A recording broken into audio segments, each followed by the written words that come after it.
નમસ્કાર વિદ્યાર્થીઓ. ટીવાયબીએ semester 5 Sanskrit paper 14માં આપણે શ્રીમદ ભગવદ્ ગીતાની ચર્ચામાં 3 અધ્યાયોની ચર્ચા કરી. અહીંયા અધ્યાય 4 જેનું નામ છે કર્મ સંન્યાસ યોગ, એની ચર્ચા કરીશું. તો ભગવદ્ ગીતાનો 4th અધ્યાય કર્મ સંન્યાસ યોગ નામે ઓળખાય છે. આ અધ્યાયમાં 42 શ્લોકો છે. ભગવદ્ ગીતામાં સંન્યાસ શબ્દ જ્ઞાન માર્ગ માટે પ્રયોજાયો છે. ચોથા અધ્યાયમાં નિષ્કામ કર્મયોગની ચર્ચા છે. આમ ગીતા એ કર્મયોગના વિચારોને જ મહત્વ આપે છે. કર્મયોગ એ કોઈ નવો નથી. કર્મયોગ અવિનાશી છે. કૃષ્ણ ભગવાન અર્જુનને જણાવે છે કે આ યોગને પૂર્વે મેં સૂર્યને કહ્યો હતો. સૂર્યએ મનુને જણાવ્યો હતો. મનુએ ઇક્ષ્વાકુને. આમ પરંપરાથી પ્રાપ્ત એવા યોગને રાજશ્રીઓ જાણતા હતા. આ યોગ સમય જતા આ લોકમાંથી નષ્ટ થયો. સકાલે નેહ મહતા યોગ નષ્ટ પરંતપ. હે અર્જુન, તું મારો ભક્ત તથા સખા છે, એટલા માટે આ પુરાતન એવો યોગ હું તને કહું છું.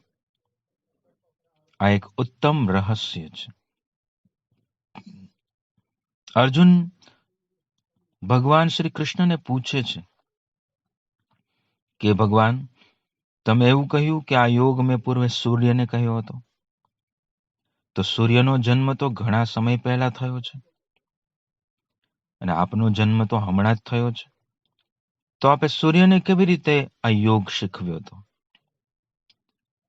ત્યારે ભગવાન આના અનુસંધાનમાં કહે છે કે અર્જુન, મારા અને તારા ઘણા જન્મો વીતી ગયા છે. તે બધા હું જાણું છું, તું જાણતો નથી. બહુની મે વ્યતીતાની જન્માની તવ ચ અર્જુન.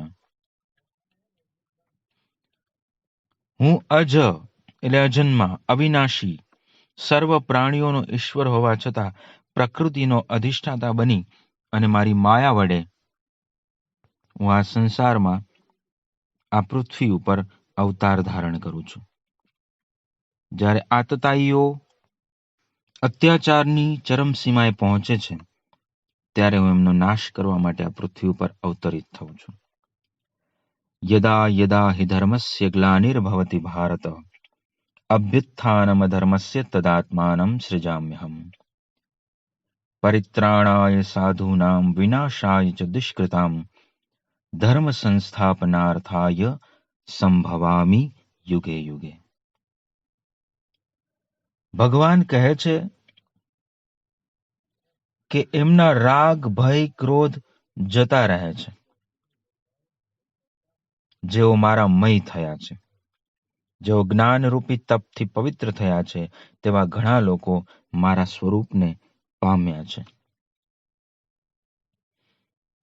મેં ગુણ અને કર્મ અનુસાર 4 વર્ણોની રચના કરી છે. તું મને 4 વર્ણોનો કર્તા તથા અવિકારી અકર્તા પણ જાણ. ચાતુર્વર્ણ્યમ મયા સૃષ્ટમ ગુણ કર્મ વિભાગશ. ચાતુર્વર્ણ્ય અવસ્થા સમાજના શ્રેય તથા કલ્યાણ માટે બની હતી, પરંતુ પાછળથી એ પ્રથામાં જ્ઞાતિ પ્રથાના દૂષણો પ્રવેશ્યા. પરંતુ એ વાત જુદી છે. શ્રી કૃષ્ણ અર્જુનને કર્મ કરવાનો આદેશ આપે છે.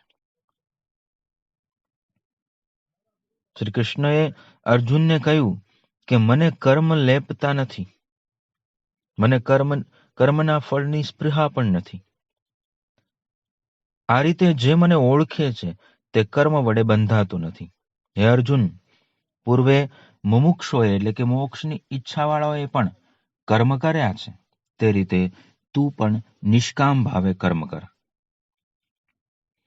શ્રી કૃષ્ણ અહીં કર્મના 3 પ્રકારો જણાવે છે, જે ચોથા અધ્યાયના 16માંથી 22મા શ્લોકમાં છે. કર્મ, અકર્મ અને વિકર્મ. ભગવદ્ ગીતાએ કર્મ, અકર્મ અને વિકર્મ વિશે પણ વિચારો વ્યક્ત કર્યા છે.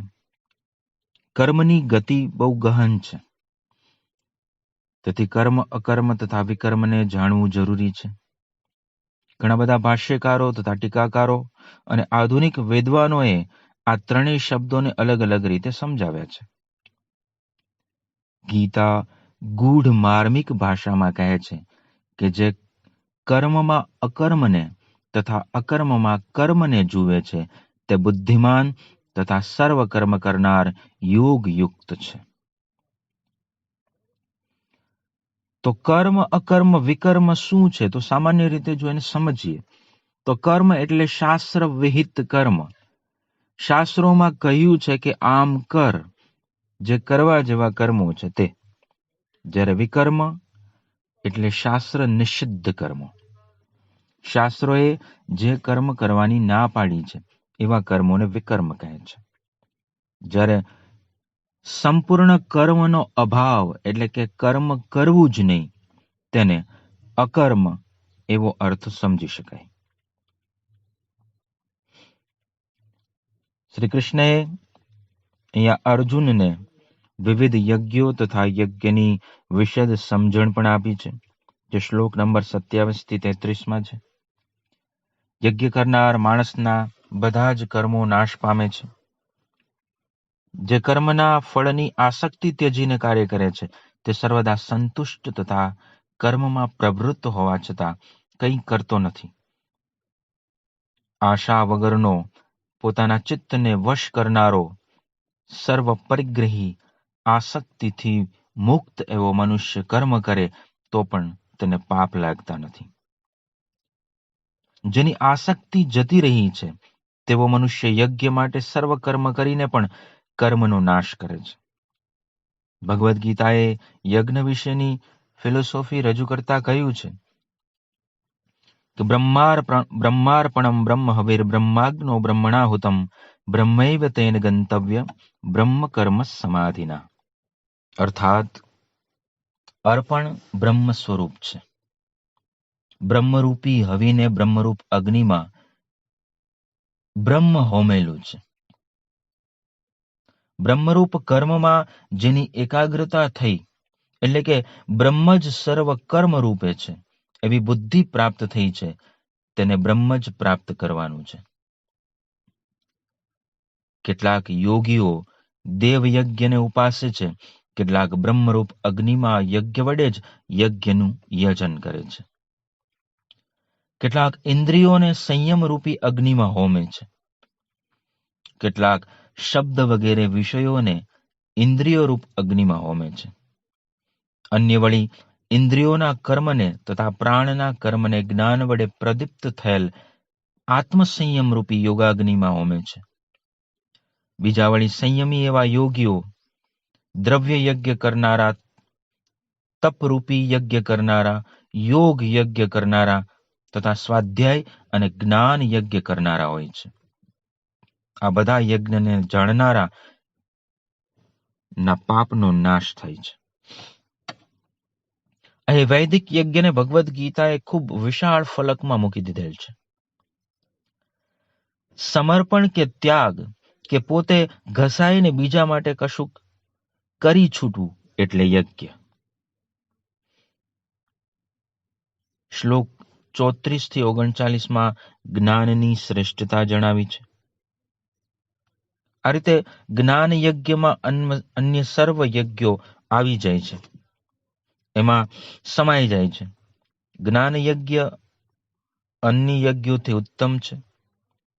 તત્વજ્ઞાનીઓ પાસેથી શિષ્યોને પ્રણિપાત, પરિશ્રમ અને સેવાથી જ્ઞાન પ્રાપ્ત થાય છે. જ્ઞાનરૂપ વહાણથી પાપરૂપી સમુદ્ર તરી જવાય છે. જેમ પ્રજ્વલિત થયેલો અગ્નિ બળતણને ભસ્મ કરી નાખે છે, તેમ જ્ઞાનાગ્નિ સર્વ કર્મોને ભસ્મ કરી નાખે છે. આ જગતમાં જ્ઞાન જેવું કશું પવિત્ર નથી. નહીં જ્ઞાનેન સદૃશમ પવિત્રમ ઇહ વિદ્યતે. યોગથી સંસિદ્ધ પુરુષ તે જ્ઞાનને પોતે પોતાનામાં પ્રાપ્ત કરે છે. શ્રદ્ધાવાન લભતે જ્ઞાનમ. શ્રદ્ધાવાન, તત્પર તથા સંયમી વ્યક્તિ જ્ઞાન પ્રાપ્ત કરે છે. તે જ્ઞાન પામીને તરત શાંતિ પ્રાપ્ત કરે છે. સંશયાત્મા નષ્ટ થાય છે. આત્મનિષ્ઠને કર્મો બંધન કરતા નથી. એટલા માટે હે અર્જુન, તારે યોગનું આચરણ કરવું જોઈએ. આ અધ્યાયને કર્મ બ્રહ્માર્પણ યોગ પણ કહેવાય છે, કેમ કે અધ્યાયના સારરૂપ અંતિમ શ્લોકમાં કર્મોને બ્રહ્માર્પણ કરવાનું કહેવાયું છે. કૃષ્ણે કર્મયોગની પરંપરાના શ્લોકો પરથી આ મોક્ષ માર્ગ કે જ્ઞાન માર્ગને પણ પ્રાચીન ઠેરવ્યો છે. ભારતીય પરંપરા પ્રમાણે આ રીતે ગુરુ શિષ્ય પરંપરા આપીને કશાક સિદ્ધાંતની પ્રાચીનતા ઠેરવાય છે. અધ્યાયમાં અવતારની વાત કરી. સંભવામી યુગે યુગે, હું દરેક યુગમાં અવતરું છું. જે અવ પ્લસ તૃ ધાતુ પરથી અવતાર શબ્દ બન્યો છે. હિન્દુ ધર્મને અવતારવાદના 6 સિદ્ધાંતમાં શ્રદ્ધા છે. ઈશ્વર યુગે યુગે અવતાર ધારણ કરે છે. એ માન્યતાને દ્રઢ કરતા અહીંના અવતારવાદના શ્લોકો ભારતીય સમાજની આશાના મંત્રો બની ગયા છે. શ્રી કૃષ્ણએ વિષ્ણુના 8મા અવતાર તરીકે સ્થાન પામ્યા છે. જો કે ભગવદ્ ગીતામાં વિષ્ણુના અવતાર તરીકે કૃષ્ણનો ઉલ્લેખ નથી. કૃષ્ણ ભગવદ્ ગીતામાં તો ઈશ્વરના કે પૂર્ણ ચૈતન્યના અવતાર તરીકે ગણાવાયા છે. વર્ણ વ્યવસ્થા અંગે ભગવાન કહે છે કે ચાતુર્વર્ણ્યમ મયા સૃષ્ટમ ગુણ કર્મ વિભાગશઃ. એ તત્કાલીન સમાજ વ્યવસ્થાને ગીતાકારે સ્વીકૃતિ આપી છે. એવું કહી શકાય, ગીતામાં જડ જ્ઞાતિ પ્રથાનો ઉલ્લેખ નથી. ભાષ્યકારો કર્મ, અકર્મ તથા વિકર્મ વિશે વિવિધ મંતવ્યો આપે છે, પણ શંકરાચાર્ય કહે છે તેમ કર્મ એટલે શાસ્ત્ર વિહિત કર્મો, અકર્મ એટલે કર્મનો સંપૂર્ણ અભાવ, અને વિકર્મ એટલે નિષિદ્ધ કર્મો અથવા પ્રતિષિદ્ધ કર્મો. એ આ સવિશેષ આદરપાત્ર બન્યો છે શંકરાચાર્યનો મત. ગીતાની યજ્ઞ ભાવના પણ વિશાળ ફલકને આવરી લે છે. ગીતા નિષ્કામ ભાવે કરાતા વૈદિક યજ્ઞોને સ્વીકારે છે. મનુસ્મૃતિએ પણ બ્રહ્મયજ્ઞ, દૈવયજ્ઞ, પિતૃયજ્ઞ, ભૌમયજ્ઞ, ધ્રુપયજ્ઞ આવા યજ્ઞોનો સ્વીકાર કર્યો છે. બીજાને માટે કંઈ કરી છૂટવું, ઘસાઈને ઉજળું થવું એટલે યજ્ઞ, એવી રવિશંકર મહારાજની વિચારસરણી છે. આ અધ્યાયમાં કર્મની સાથોસાથ જ્ઞાન પ્રાપ્તિ કેવી રીતે કરવી તેને લગતા શ્લોકો છે. ગીતા જ્ઞાન સાથે કર્મની આવશ્યકતા પણ સ્વીકારે છે. નિષ્કામતા એ મનનો ધર્મ છે. મનનો ધર્મ પ્રગટ થાય તે માટે એકલું સર્વધર્મ આચરણનું સાધન પૂરતું નથી. બીજા સાધનોનો આધાર લેવાની પણ જરૂર રહે છે. એ માટે મળતું સંશોધન જરૂરી છે. આત્મપરીક્ષણ કરીને ચિત્તનો મળ ધોઈ કાઢવો જરૂરી છે. ત્રીજા અધ્યાયની છેડે મહત્વની સૂચના ભગવાને કરી છે. એ સૂચનામાંથી કર્મ ચોથા અધ્યાયનો જન્મ થયો છે. તો ચોથા અધ્યાયમાં યજ્ઞ, જ્ઞાન અને કર્મની આ પ્રમાણે વિશદ ચર્ચા કરવામાં આવી છે. અહીંયા ચતુર્થ અધ્યાય પૂર્ણ કરીએ છીએ. આગળના લેક્ચરમાં 5મા અધ્યાયની ચર્ચા કરીશું. નમસ્કાર.